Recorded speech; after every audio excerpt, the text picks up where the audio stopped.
As regular attendance at traditional churches continues to decline in Canada, a new kind of faith community has been making inroads with a hipper, younger crowd. Evangelical and tech-savvy, they've been bringing the good word in person and through all the usual ways that millennials communicate, online and on social media. Joining us now to tell us about their outreach efforts, Sam Pickin, lead pastor of C3 Church Toronto, a 5-year-old evangelical congregation. Sheldon Neal, faith leader and host of Outside the Box, an evangelical Christian television program on Yes TV. And Silke Turnia Kaya, musician and host of Love is Moving, a Christian TV show for young people on global television. Welcome to you all. Yeah, good Thank to you. be here. Yep. I should say that Silke and I know each other from back in the day, but it's really nice to have all of you here. So to just get into what we're talking about, let's take a look at how Ontarians currently describe their religious identity. Some numbers from a recent Ipsos survey shows that 46% of Ontarians identify as being Christian, but we should note that those identifying as Christian have dropped by 20% since 2011. And according to the Evangelical Fellowship of Canada, about 10 to 12% of the Ontario population are specifically evangelical. A large portion of them are newcomers or immigrants. Meanwhile, if you look specifically at how young Canadians, and that's 18 to 34-year-olds, self-identify, you can see that 27% are Christian, 29% atheist or agnostic, 20% spiritual, not religious, 15% other. And evangelical millennials, the Evangelical Fellowship of Canada says they make up about 10% of that cohort. Why do you think the decline has happened? Why do you think there are less Christians in Ontario? Well, I guess I'll jump in. I think that people often wrestle with a degree of options. What's a valid option for my life? And I think when life hits, let's say there's not enough, you don't have enough to pay your bills, you lost your job, people struggle with, well, what's a viable option that can give me an answer right now? And oftentimes people struggle with the unseen or the spiritual because they don't look at it as a valid option. So if it's not something that I can see or giving me a way out right now to a solution, I'm just going to push Christianity to the side and maybe go a different route. I think people are looking for right now options, and to be honest, the degree of faith is really rooted in Christianity, to believe beyond what you can see, beyond your own restrictions. So it takes kind of going out and pushing beyond yourself, and oftentimes that's hard to do when life hits and comes knocking at your door. Because it's not something that you can see. That's right. And Turnia, why do you think there's a decline of Canadians saying that they're Christians? Yeah, the first thing I thought is I could definitely see with young people as well, there's this whole prodigal son or prodigal daughter story in the Bible of somebody who was somewhere and left and then returns. And a lot of people are in the church, raised in the church, then leave because they don't find what they're looking for in the church, and they're a little bit disenchanted, or they feel abandoned by the church, they feel hurt by the church. So a lot of people that were in the church leave, and then some people weren't even raised with any kind of faith relationship. Like they weren't raised by parents who even introduced the concept of God to them that way, and so it just might be something that's just completely another language. You said something that I think is really interesting, hurt by the church. In what ways could someone be hurt by a church? Yeah, I was hurt by the church. So, you know, you view them as your family and you get very close in their community and their home. And then something happens where I guess the love might feel conditional as opposed to unconditional. So you may not be measuring up. Or, yeah, there's just lots of different things that happen. In my case, it was that experience. And so I left for, I was the prodigal daughter. I left for 15 years before I returned to church at 28 years old. But yeah, there's so many things that can happen in the church simply because we're humans. So all the things that happens in life out there also happens inside a church body. We hurt each other, people backstab each other, you know, people, there's all types of things that happen in the church that happen in the world as well. But I think people expect it to not happen in a church setting. And Sam, what is it about evangelicalism in particular that you think is appealing to millennials? Yeah, in response to some of those things, which I agree with both of what you guys said, that for people that are exploring something, maybe they don't like the stigma of religion or the labels that come with Christianity or traditional Christianity. So, but when it comes to faith and personal relationship with a higher power, Jesus or God, that maybe seeing that some evangelical churches give you the space to explore. And I don't think it's just true for evangelical churches either, because people just don't want the label when it comes to religion. They just rather have a relationship just for relationship's sake, and I think that's where we should leave it. So you don't like the label evangelical, or? Well, I think, yeah, some people ask us what denomination we are in at C3 Church, and the quick answer is non-denominational, because the moment that that question's asked, I'm wondering, what framework are you asking that question in? From past hurt, or from some sort of negative experience, or from even what the media portrays, that even if the media doesn't portray your experience and what the media might be portraying is negative, that by association to a label, you might be associating with something negative that was even presented about the religion. And so I think young people, anybody with a heartbeat these days wants to be seen in love and community, I think, for the most part, and positivity. And with all the negative stuff that can happen in politics and religion, I think we try and push that to one side and just say, listen, relationship with Jesus, relationship with God is something that is hugely relevant and beneficial for anybody, any walk in life, whether you've been hurt by church or you simply just haven't had an experience, and everyone's welcome. But what would the stigma be of being a Christian? Oh, a million things. Oh, I think it's a little bit of a partnership. I feel that some people link Christianity in the Bible that, okay, here's this historical book that, you know, its relevancy is encased years and thousands of years ago, but it can't speak to the issues that I'm dealing with right now. So people look at the Bible and Christianity as, okay, it will speak to something that was. It was my grandfather's God or my grandparents' God, but it's not what I'm going through. And but what's the stigma? Like I guess the stigma is that it's out of touch. You're out of touch, and sometimes when people go to church who are hurt, they have they're hit with rules, not necessarily relationships, a bunch of thou shalt not. So people come into a realm that they feel is welcoming to all, but immediately feel judged. So they feel, okay, well, the church is going to judge me. It's out of touch with my personal present day kind of situations and issues that I'm wrestling with. And when, like, for example, a lot of the issues that we go through, we see through society, it evolves. Can the church speak to the Me Too movement? Can the church speak to the LGBT issues and how do we live together under one blue sky? And people say if it's just historical, then, oh, I need to put this back on the shelf because this is not for me. So it's out of touch. It doesn't speak to my emotions. I'm sure you guys have seen it too. Yeah, I mean, if I could jump in, I think there's a stigma. I hear it in my social circles because a lot of my friends don't go to church. So it's like, okay, well, they're hypocrites. They say this and then they live this other lifestyle, and I see them out there doing something else. I'd rather live with people that are, you know, hang out with people that just are open about all the stuff they're doing. You know, there's the traditional, especially in American media, like, you know, the right wing, conservative, like anti-abortion, anti-gay, like these are the stigmas, these are the stereotypes. It's not the community that I'm a part of. It's not the church that I'm a part of, but these are generally what people who don't attend church assume of churchgoers. So the church that you're a part of accepts everybody, people from the LGBT community. Yes. And the same for you? Yeah, absolutely. So you would consider yourself, like you go to churches that are inclusive? Yes. Yeah. Yes, for sure. And why do you think that millennials are going back to church? Why do you think they're coming to your church? So a lot of people try and peg it to like technology and things, but I think it's the heart and the genuineness to it. The biggest thing that I am trying to build in the church is trust. Because and it's hard to gain back for reasons like you said, like it's not conditional love, it's unconditional love, but God himself is the only one that's really not going to let you down. Pastor Sam, I'm going to let you down, unfortunately. And so I just go right out of the gate with that and say, listen, if you come here, I'm going to let you down. The people in this church, we're all broken. You don't come to church because you're not broken. You come to church because you're searching and you do own mistakes and you are broken. And broken people hurt people and we're all broken together. So just kind of come out of the gate and say, listen, you come here, there's no guarantee that someone in this place is going to let you down, but the person that we worship in this place will never let you down. And with that message, I think it allows the guard to drop and people feel accepted. And you feel that maybe that's a transparent message then? Yeah, I think it really is. And I think that's what, and I know that's what that's the Bible's relevance. And we'd like to show a clip of your church, what it's like on Sunday at C3. Sure. Let's take a look. But I've put all my effort, all my possessions, all my decisions behind Jesus Christ. And I understand that this church will plunder the kingdom of darkness because we're a church that's decided. We picked a side.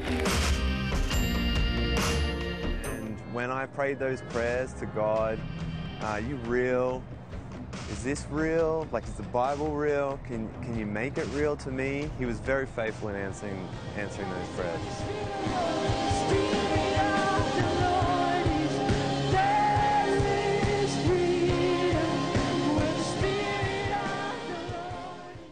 You have the band on stage, you have the smoke machines, you have, you know, the bouncing beach balls. How important Not every Sunday. Not every Sunday. I wish.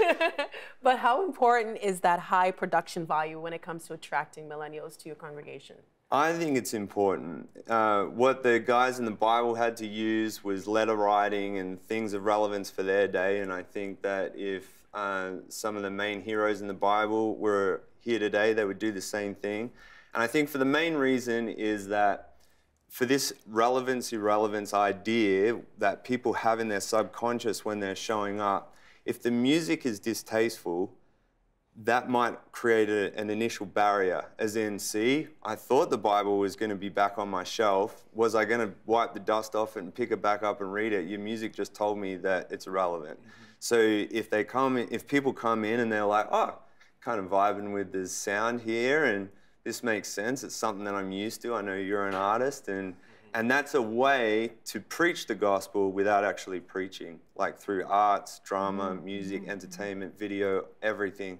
So we try and use everything at our disposal, just like you do here in the studio. Well, I'm glad you brought up Eternia, because you're a musician, you're an MC. Yeah. So how much does your Christianity inform your life as an MC, or how much does your life as an MC inform your life as a Christian? Sure, I can answer. I just want to also say I find that churches are creative expressions. So as many different churches as you go to, you're going to get all these different ways that you artistically and creatively express your worship for God and your belief in God and your love for God. So just to your point, like you know, you can do everything from super loud rock concert to like a spoken word poetry cafe, dimly lit candle vibe. But traditional churches don't do that, though. But we are, though. And the churches that I think millennials are going to that point, I think they're going to churches that are different types of creative expressions of God's love and worshiping God that resonate with them. And so that's what C3 does. And my church is quite different than C3 in the sense that it's very kind of subdued and kind of pared back in a theater space. So it's not even in a church, it's in a theater space. But these are the kind of things that it's not, this isn't important or that isn't important. It's just creative expressions. It runs the gamut of people. Like, it's just as individual as the kind of beautiful humans that we have on this planet. And we're all communicating, right? And that's how we communicate. In terms of, as an artist, I think being a Christian is kind of a holistic part of who I am as a person. So I'm not like a Christian rapper. I'm an MC who happens to be a Christian. And what you hear in my music is just what I'm learning, what the communication both ways between me and God. You know, it's a personal relationship. And that's what you hear in my music. But there's no real, I'm not a pastor. I'm not a preacher in my music. And I struggle with things. I'm very human. I'm very broken. There's a lot of like dark content in my music, but within the face and the context of turning my face to God. You know what I mean? I think what people really struggle with, because I hear it a lot, I do a lot of speaking with I'm an ordained elder, so we do speaking here overseas, and I think what I find a lot of people wrestling with is, how can this book, this story, this life-giving story of a man named Jesus really speak to me where I am? And they kind of put that against the backdrop of their traditional experiences, what they've seen, what they've been to, maybe church hurts, what their grandparents maybe taught them.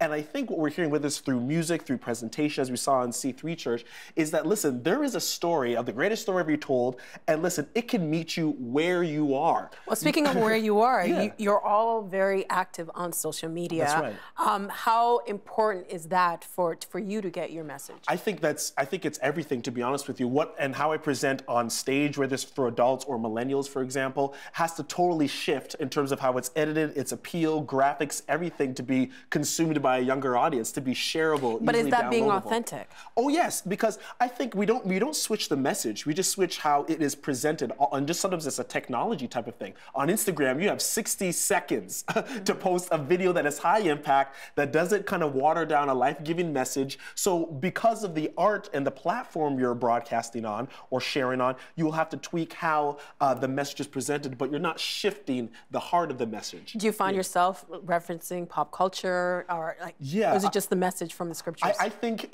just as Jesus spoke with parables in that day to be relevant to the people he spoke with, I think it behooves that we do the same thing. If everyone is talking about Kim Kardashian, everyone's talking about, for example, the Grammys, the Super Bowl, if everyone's talking about what the latest thing is, we have to ask ourselves, okay, how is it relevant to how we live our lives daily? When something happens in government, what does that mean for our individual purpose? How does it outflow from there? And we have to be positioned, whether it's on the stage, behind a pulpit, on television, to answer those questions. And the word that you're all trying to spread is the word of Jesus. Sam, if Jesus was alive today, what do you think he would be like? Oh, he'd have an Instagram account, and he'd follow Sheldon. No, it's also, I think, another great thing that... Do you think he'd look like this? I don't know. I love that long V-neck tee. I think he would not stand out. I think he would, just like he did in the Bible, I think in some ways he would blend in and he would look like most of everybody, and would often be overlooked. And I think that the great thing to use media with is, yeah, we're trying to change perception in one thing, but I think what you said is you're really authentic, and you got to come and do some stuff at C3. I love that. 100%. But gives you a window into people that are on the platform. So as a pastor, I don't want people to put me on a pedestal of something that I can't live up to. So to show my family and my marriage and just normal living without the filters. I like that Instagram video came out and stuff, and it just gives people the idea that, hey, listen, I'm one person trying to work it out just like you are. We're no different, just kind of doing it. And I think Jesus was the same way. He's like, listen, I'm here and I'm facing all the same stuff you do. So let me tell you how I deal with it, so that can hopefully help you to deal with what you face. Yeah. There's a question just popped in my head. So where do you think we get this idea that he was this perfect individual? Because you're talking a lot about how you make mistakes, you want people to feel like they make mistakes too, and they're welcome to make mistakes. So where do you think we get this idea from that, Jesus? Yes. Well, the Bible tells us that he faced every temptation that we do, but didn't sin. And I don't think the prerequisite of pleasing God is not making mistakes. I think it's just owning them and being what the Bible says is repentant, but that's just a fancy word of saying you're sorry. So are you still preaching the same message as the Bible, or are you making it more, I guess, something more something more people can relate to? Yeah, the Bible doesn't set us up to have an expectation not to make mistakes. That's what the message of Jesus is that he took those mistakes on his shoulders on the cross. But the Bible sets it up that if you can come to him and accept that through faith, then you're seen right in God. That's the great message. I also think that people sometimes only take snapshots of Jesus's life. That, okay, he was this God made flesh, he was perfect, and I guess that means I have to be perfect and just close the book and there's no room for error. But when we see his whole storyline, we see it's a man who is in constant connection with the Father, constantly praying.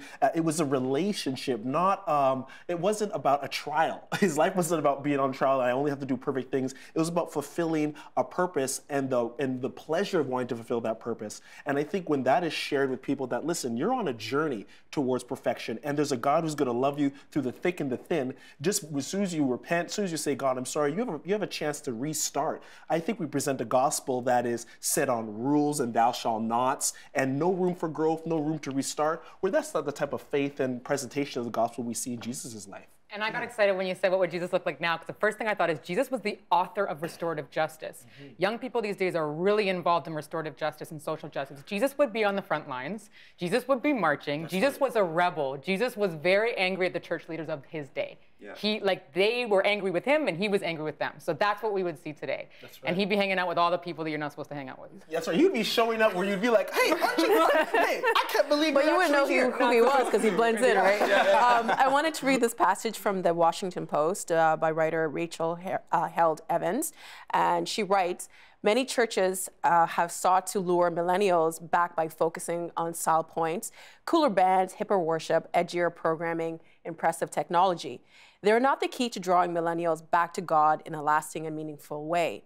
For a generation bombarded with advertising and sales pitches, and for whom the charge of inauthentic is as cutting an insult as any, church rebranding efforts can actually backfire, especially when young people sense that there is more emphasis on marketing Jesus than actually following him. My friend and blogger, Amy Peterson, put it this way: I want a service that is not sensational, flashy, or particularly relevant. At church, I do not want to be entertained. I want to be asked to participate in the life of an ancient future community. What say you, Sam, to that? Yeah, I completely agree. I think it's both. It's not an or, it's an and. So you don't think like the Instagram, the DJs, the glitz and glam is taking away from the scripture? It's not a cover and a mask that we're trying to use. It's a strategy and being authentic and real and open. People wouldn't stay in C3. We're about to celebrate our 5th anniversary, and it's awesome. And we're going to Massey Hall, and that probably looks glamorous. And we're not trying to do that because we think, man, if we can do the smoke and mirrors right, we got you. No, what we're trying to do is have fun with it and be relevant with it. But for anybody that's been in C3 Toronto for longer than a heartbeat, can see that we're just doing it real. And my wife and I, we're an open book. Our leadership team, open book, nothing to hide. It's not smoke and mirrors. We're just having fun doing it. Got 2 more minutes. I'd like to hear from Silk and then you, Sheldon. Silk? Yeah, when it comes to that specifically, I just think that we as humans, I mentioned this before, so diverse, so unique. What speaks to one person is different than what speaks to someone else, which is why it's beautiful. We have all these different expressions of church, and church is really just doing life, seeking the Creator, seeking the Source, seeking God, learning about Jesus. So that can be as varied as there are different types of people on the planet. So it's important to note that, like he said, it's not either or, it's both and. I would say briefly, because I like Pastor Sam, sometimes I'm on stage preaching and I integrate a live DJ into my message to make it depends what the audience is, to make it relevant for them. But I think, and I really hear this when I talk to millennials all the time, behind all the likes and the follows they get, they're asking some hard questions. Why am I breathing? Why I'm struggling with suicide, with depression? Beyond all the glitz, all the lights, they're looking for real answers. So I feel like sometimes that's an intro, they might be drawn to that. But after that, they're gonna ask, how do I get through this? What does the Bible say about this? I'm wrestling with who I am. I'm trying to, my parents hurt me. I'm trying to get over molestation. They're bringing hard issues. And if you don't have an answer, the gig of the lights is going to run out after a while. That's just enough to just invite them. But after that, you have to meet them where they are with not just suggestions, but real solutions that I believe we find in the Word of God. Well, thank you all for being here. And Sam Picken, congratulations. Happy anniversary. Oh, thanks. Yeah, thanks for having us. Thank you for being here. And Sheldon, appreciate it. And thank you for the insight you've given to us. The Agenda with Steve Paikin is brought to you by the Chartered Professional Accountants of Ontario, helping businesses stay on the right side of change with strategic thinking, insightful decisions, and business leadership. Are you on the right side of change? Ask an Ontario CPA.